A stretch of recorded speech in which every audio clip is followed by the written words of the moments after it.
Hello everyone! So this afternoon guys, let's eat at Manimogo Korean restaurant. So before po tayo pumunta doon, let's go to the dentist first kasi we're going to have a check-up. Then after that, pupunta na tayo sa Manimogo Korean restaurant for lunch. Yes guys, so before I had this vlog but that's not full kasi. So this one is the full one, but I make it short for you. So yes, this is located guys at Archbishop Reyes in Cebu City near Ayala Center Mall, Ayala Center Cebu.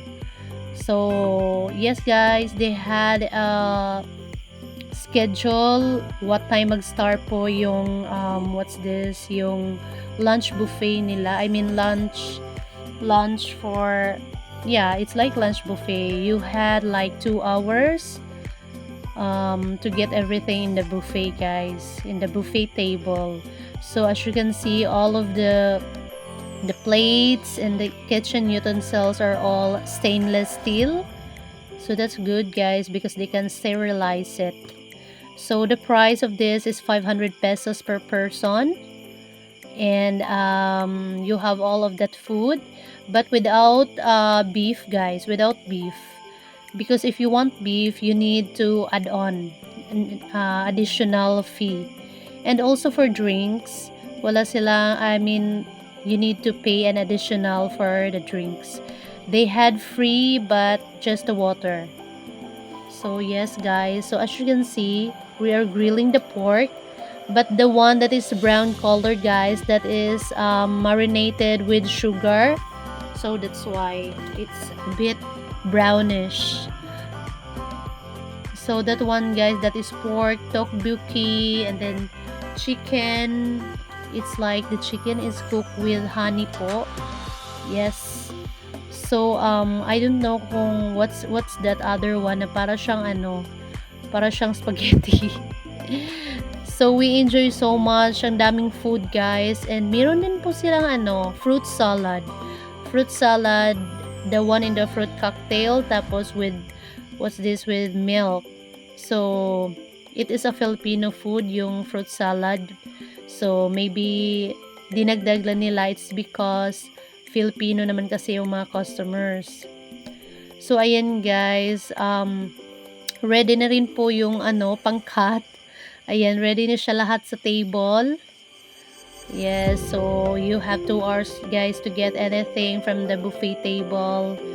Yun po yung nila rules. And there should be no leftover guys kasi they will charge you.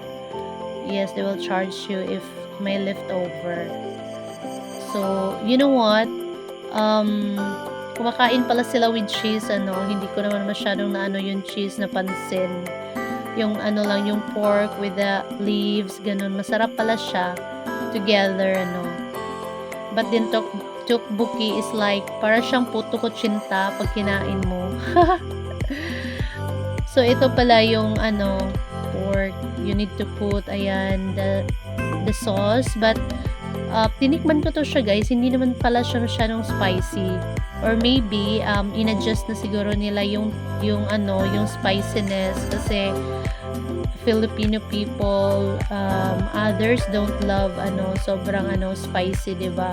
So maybe they adjust the the spiciness. So yung parang guys, yung bilog, yung parang yung parang Japanese food, dinamihan ko siya kasi akala ko masarap. Hindi pala masyadong masarap yung bilog na parang Japanese food. So iba yung lasa niya. Wala siya masyadong lasa guys. Mas malasa talaga yung Japanese food na palagi kong nakakain dun sa mga buffet. So ito siya, parang kailangan mo itong isawsaw sa mga sauce, ganun, para magkaroon siya ng taste. Kasi wala talaga siyang masyadong taste guys. Hindi siya masarap masyado. Oo. But the rest masarap naman siya.